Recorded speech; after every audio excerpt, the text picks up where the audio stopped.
kompleksitas masalah yang mendera industri padat karya tanah air seakan badai panjang yang tak berkesudahan.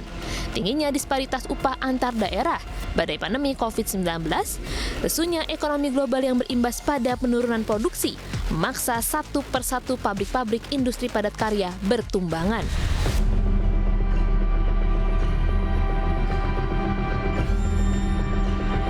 Pelaku usaha tekstil dan produk tekstil yang masih bertahan harus mengencangkan ikat pinggang dan memaksimalkan efisiensi, salah satunya dengan memangkas jumlah karyawan. Meski ramai setahun belakangan, fenomena tutupnya industri padat karya telah berlangsung cukup lama.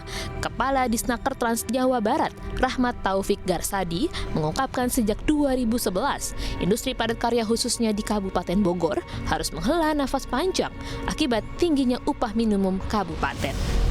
Padahal menurutnya Kabupaten Bogor menjadi daerah dengan ekspor tekstil terbesar di Indonesia.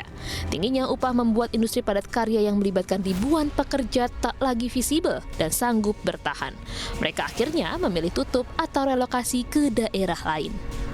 Kita sudah melihat penutupan pabrik-pabrik ini sejak 2011 gitu ya. Kalau kita lihat yang terdampak itu untuk industri padat karya itu di Kabupaten Bogor. Maka banyak yang tutup atau pindah, salah satunya Sukabumi, Cianjur dan sebagainya. Nah sehingga ditambah dengan COVID dan krisis global, nah ini yang menjadi semakin parah. Pandemi COVID-19 yang menghantam seluruh sendi kehidupan di tanah air pada awal 2020 ikut mendorong luka industri padat karya. Pelemahan daya beli masyarakat global berdampak pada menurunnya permintaan pada produk-produk garmen dan alas kaki. Presiden Konferensi Serikat Pekerja Nusantara, Ristadi, menyebut 5.000 karyawan di wilayah Banten mulai di PHK sejak awal 2020 akibat pandemi.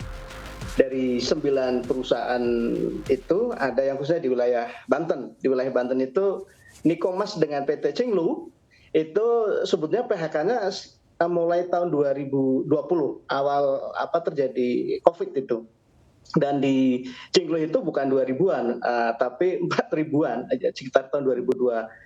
Nah, kemudian sekarang itu yang sudah selesai prosesnya ya, itu keterangannya memang kurang.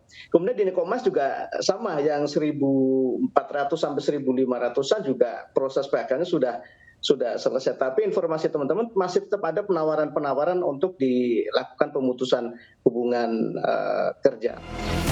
Saat dunia masih tertatih di masa pemulihan akibat pandemi, badai kembali datang. Perang antara Rusia dan Ukraina yang dimulai 24 Februari 2022 mengganggu ekonomi global. Krisis pangan, keuangan, dan energi melanda Amerika dan Eropa yang menjadi pasar ekspor industri garmen dan alas kaki. Akibatnya besar, kabar PHK demi PHK tak terelakkan.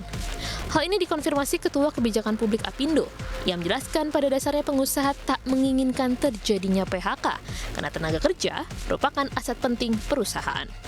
Industri-industri kita, manufacturing kita yang orientasinya ekspor ya, itu menjadi terkena gitu ya.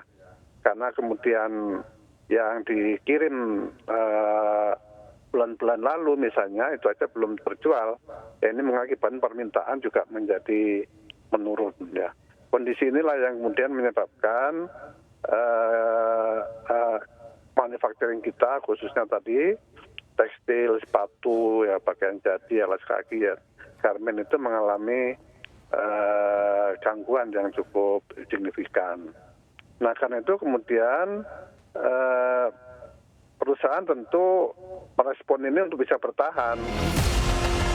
Lapisan masalah semakin kusut dengan ketidaksamaan data antara serikat pekerja, pengusaha, dan pemerintah terkait jumlah tenaga kerja yang terdampak PHK.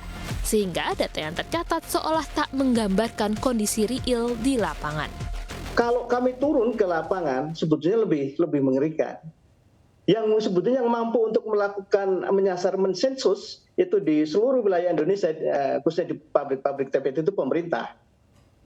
Tanyain deh satu-satu perusahaan itu. Karena kami turun ke bawah, misalkan kami berkunjung satu perusahaan, di situ ada kawasan. Nah di kawasan itu ternyata tidak hanya perusahaan kami yang melakukan PHK, tapi ternyata juga perusahaan-perusahaan lain yang melakukan efisiensi, entah itu dirumahkan atau kemudian sampai melakukan pemutusan hubungan kerja. Dan kemudian setelah kami cross check ke Disnaker setempat, ternyata tidak ada data yang masuk. Hal ini diamini langsung Kepala Disnaker Trans Jawa Barat. Ia juga menyoroti fenomena pemutusan hubungan kerja masif telah menyambar industri tekstil yang 2 tahun terakhir bisa bertahan. Betul tadi yang kata Pak Kristiadi bahwa banyak yang tidak terdata. Nah, yang tidak terdata itu sebetulnya adalah bukan pekerja tetap. Biasanya ada pekerja kontrak, PKWT ya, jadi habis kontrak tidak diperpanjang, ataupun pekerja tetap yang didorong untuk mengundurkan diri gitu ya. Nah, ini bisa terlihat dari data di BPJS, banyak sekali yang mengundurkan diri gitu. Nah, kalau yang data yang PHK di kita sangat kecil sekali. Lapisan masalah industri padat karya memang menjadi momok bagi pelaku usaha dan ratusan ribu karyawan beserta keluarganya yang menggantungkan hidup dari produksi pabrik. Industri yang menjadi jawaban dari keterbatasan tingkat pendidikan yang masih menjadi permasalahan bagi peningkatan sumber daya manusia di tanah air. Tim Liputan CNBC Indonesia.